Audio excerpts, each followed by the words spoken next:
I went to visit my mother's aunt in Arkansas, Swifton, Arkansas. And I don't remember a lot about that particular trip, but I do remember certain things that stick out. And one was hearing a disturbing noise in the evening and getting out of the bed to look out to see what the commotion was.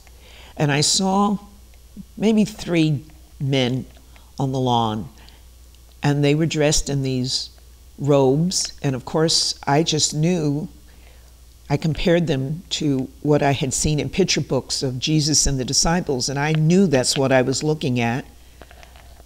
But later learned that that was not the case.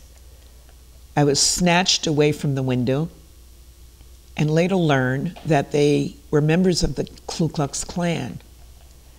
And I also learned that on that particular occasion, they had set the house ablaze.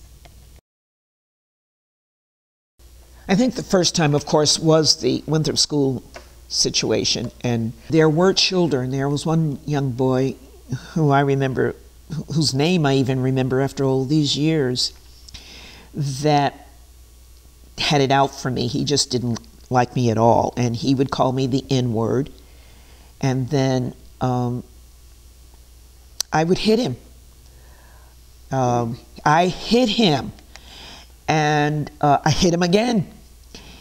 And during that particular time, I lived within walking distance of home, as most of the kids in that area did. And so he went home for lunch, and I went home for lunch. And when I came back to school, he was with his mother on the front steps of the school. The mother wanted to lecture me and how bad I was to do what I did and hitting her son. I said, well, if he calls me a name, I will hit him again. That's basically what I said. I knew I would never achieve any particular goal as far as the white race was concerned. I mean, there were issues there within, amongst their own races. You know, if you were Italian, you had a problem. If you were Irish, you had a problem. So you never were white enough. But with people of my own race, I had really some issues initially, but then I learned to overcome them. I was around for a bit more, you know, because I've had people tell me, I didn't think we'd ever get along, because you know, you're so fair, you know, and you don't see yourself that way. I feel comfortable being who I am. I think that was the tool, just accepting people for who they are and how they treated me, and if we didn't get along, then we just go, you know, separate ways. Resilience, or being resilient, does for you is that it allows you to understand that you're not going to let anybody define you. I am so concerned about my grandchildren and where this world is going.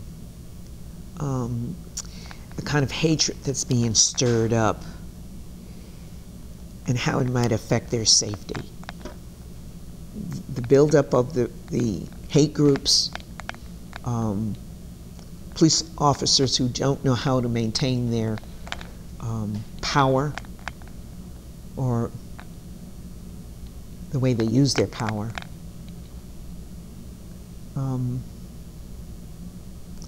And how do you talk to all of that about that sort of thing to, you know, your young ones? You don't want them to become afraid. You don't want them walking around frightened all the time every time they see a police officer.